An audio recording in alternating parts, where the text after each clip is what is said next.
I must say that Leigh-Anne really made us so jealous with her trips. But just like we saw fantastic cuisine that you can expect on the cruise ships, the same can be expected, of course, from our espresso kitchen. And we're cooking with gelatine today, all the different uses, and this is going to be fun. And people are often scared of gelatine because there are a few points that you need to be aware of, but as with most things, it's not as scary as it seems. Yes. Okay, so basically... Unscare it for us. It is very unscary. Do you know what gelatine actually is?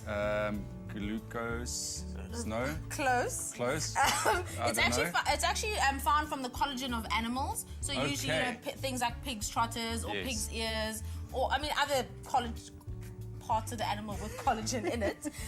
But there is, so this is gelatine that we usually know. You know, this is powdered gelatine. Yes. It's basically the collagen really ground up fine so that you can use it. Exactly. Okay, so to use gelatine, you always have to bloom it first. That means whatever the weight of the gelatine is, you put a third of cold liquid in there, and then it blooms and it becomes spongy like this. Oh wow, look at that. So it starts gelling, and then before you use it in a recipe, you got to melt that and then incorporate it. I see. Okay, so it comes in powdered form, or if you've ever seen look at those gelatine sheets. They even print a little pattern on it. They do, to make it pretty. This is what people, chefs use in restaurants usually. Yeah. But now you can find it in supermarkets, and it's actually easier to control when you're using this the sheets than it is to use the powdered gelatine. Okay, and how would you use that? Also, you put it into some cold water, and then you also bloom it, and it becomes like, ooh, it's so exciting. Yummy. It's like all slippery and it's just exciting to use gelatine. Okay, so that's what that becomes, and also you melt it in some either in the microwave or in some hot liquid to start using it again. And then for the vegetarians, of course, it is an animal product. Yes. There is a substitute. It's called agar-agar. We have used it on the show before. That's it. That's derived from seaweed, From seaweed, exactly. It has like 5 times the setting strength of gelatine. Okay, so do you prepare it obviously a little bit different than you would your normal You do.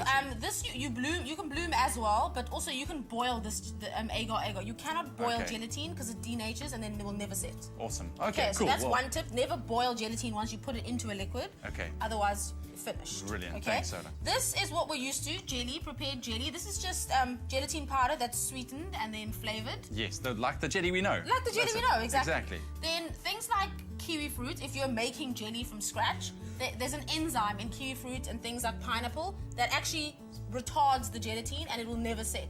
All right. So things like alcohol, things like kiwi fruit, pineapples, pawpaws as well, you have to boil so that the gelatine doesn't actually just die. Okay. Well, that's interesting. Lemon juice also, it actually just inhibits the setting points of gelatine.